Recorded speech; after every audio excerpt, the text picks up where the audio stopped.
Right, this is a quick walk around video, and this is for a Honda CR-V 2.2 EX diesel. This is the automatic version, and as you can see here, it comes with many thousands of pounds worth of accessories. Notably, as you can see immediately, the dynamic pack, so you get this deeper front spoiler, high level rear spoiler and deeper rear spoiler. This one also benefits from the 19-inch Honda alloy wheel upgrade, plus the Honda side steps colour coordinated to the car.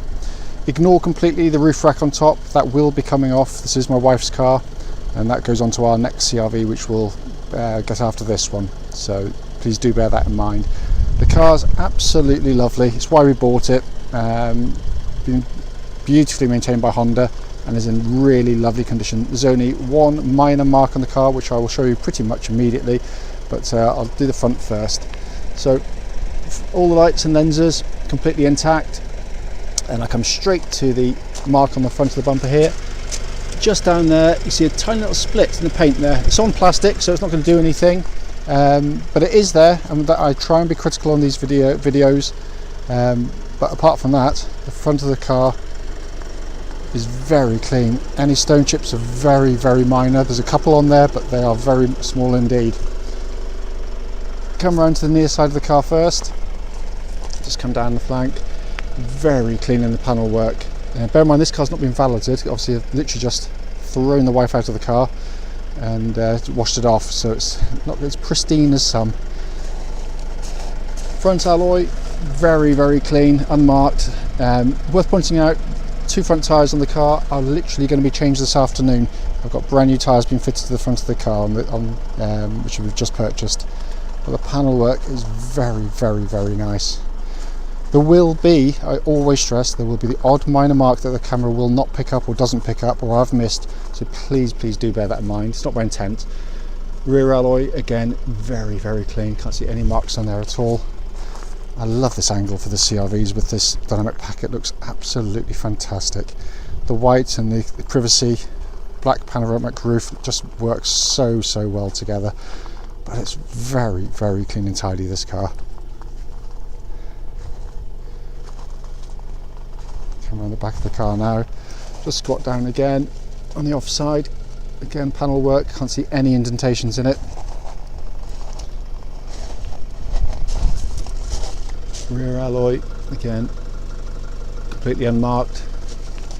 And then the panel work itself is very clean and crisp.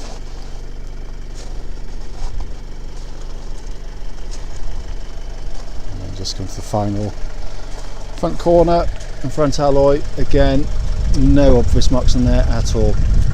So we're looking at a car on the exterior which is in absolutely fantastic condition.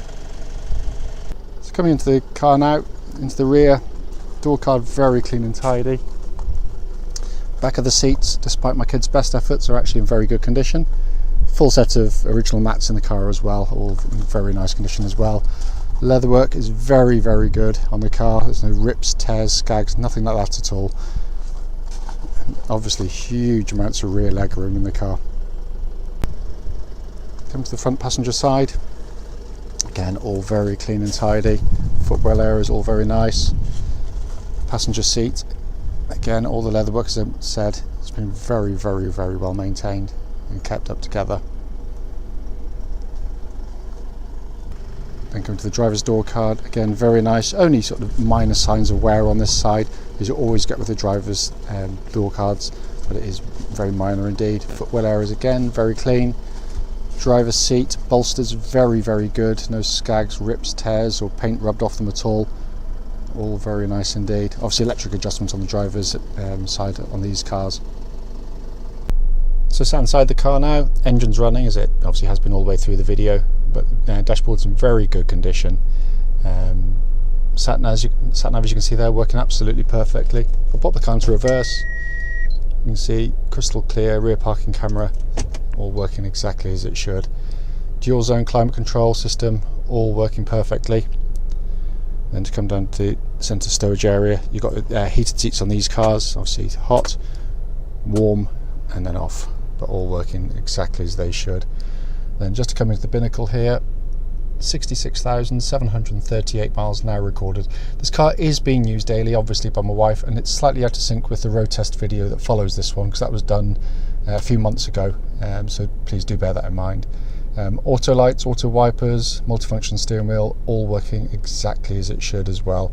Just above our heads here, obviously big glass panoramic roof, as you can see, and obviously shaking my hand, all working exactly as intended.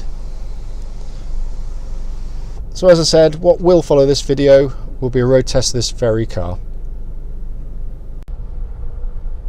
Right then, this is a quick road test video for a Honda CR-V registered LG60VHP. This is a 2.2 EX diesel with 66,739 miles. This video follows on from a road test video. In that video I mentioned the fact that we'd done a previous road test, so the mileages would be slightly different. I decided to do a new road test on the car today because I thought it was only fair to do one that was current for the car. The reason we do the videos, as I say in all of them, very simple. We just want customers to see the cars actually in operation prior to coming to see us. That way, if there are any issues with the car, we do, and we always will relay them back to you. It's also done on exactly the same road test route as any prospective buyer will go on, certainly on the same roads locally, and they're very quiet, relaxing country roads, so you can concentrate purely on driving the car. As I said before, it is frustrating. We know when you go and, this is quite a rare car with, the kit that's on it, the colour and everything else. So people are willing to travel much further, as we are, to go and buy them. But when you get there, only to find out there's an obvious fault that anyone would pick up on, and people don't tell you, and it's very frustrating. So hence, that's why we do it. So if there's anything on the car, you will get told about it. As you probably know from the advert, being very, very, very well looked after by the same Red Hill Honda dealer all the way through its life. We've just done service on the vehicle, so all is in very fine order. Engine starts absolutely first time every time. Very smooth engine, very quiet. There's no warning lights on the dashboard relating to the engine or any other part of the car. Temperature gauge on the vehicle running at a third, which is exactly where it should be on a Honda car, and the car's been running for quite some time now. Power delivery of the vehicle is really nice. It's very smooth to pick up revs, but it's also lovely and quiet in the process. It doesn't sound diesely, as a lot of diesel cars can do, and it's beautifully matched to the gearbox. The gearbox itself, very slick shifting. Honda took a decision when they launched this car, because they predominantly sold petrol cars at this time in the car's production. So to have an automatic that would be as strong as they wanted it for their cars and their reputation, they lifted the gearbox out of the Honda Legend, the top of the range 3.5 litre V6, which is why it's proven so reliable. It's a very, very tough gearbox. Even with, I've sold them with over 200,000 miles on the same gearboxes as new, and still feeling exactly like this, so that they can take the mileages very, very well. Having said that, you should still do exactly the same checks that we always do. Pop it into neutral when it's nice and warm, select drive or reverse, or both preferably at some point, and then just see if there's any delays in the engagement or any kind of harshness in the way it engages. But there's nothing on this one. All the gear changes are lovely and crisp. You can hardly feel them, in all honesty, especially when under load like this. So in terms of powertrain in the vehicle, can't fault it. It's exactly as it should be. I mean, I know this car intimately, having done many thousands of miles in it, so it's not like just an item of stock where I might have only driven it for half an hour or so. Car tracks bullet straight. There's no vibrations coming back through the steering wheel of the vehicle at all at this or any other speed, certainly up the legal limit. I'm a bit of a pet hate of mine, in all honesty, so I'm always on top of those. But the steering itself displays no slack or free play or any kind of wobbles or anything in it at all. It's very tight on the helm, and all in very fine order. Same with the suspension of the vehicle. Perfect timing, because the bump coming up in a second now, so you can hear it going over the bump. But what I'm always listening out for is just the secondary noises, the little sort of clanks or clumps from underneath the car, which would suggest a bit of kind of suspension wear normally quite innocent stuff which is cheap to replace, but like little anti-roll bar links and drop links. But sometimes it can be more expensive bushers on cars, you know, which can be hundreds of pounds because they tend to come as a whole unit. But this one rides very comfortably. They're very composed cars, which is why we've had so many of them. I mean, we literally have had, the next one we'll have another CRV and another CRV, because we've got young kids and they get travel sick like, you know, all kids are prone to. But in reality, in the CRVs, they don't suffer from it because the car doesn't roll about or lurch through the corners. It's very composed. We went on a holiday some time ago in one of my favourite cars, a Toyota Land Cruiser, which is kind of an old-fashioned four-wheel drive, and it's lovely and softly sprung, so it's very comfortable on the straight ahead and on the motorways. But as soon as you went around corners, it lurched in a kind of, and it just, the kids were green pretty much straight away in the back. But this is very, very, very comfortable, and they just feel solid on the road, which why I love them, and my wife loves them as well.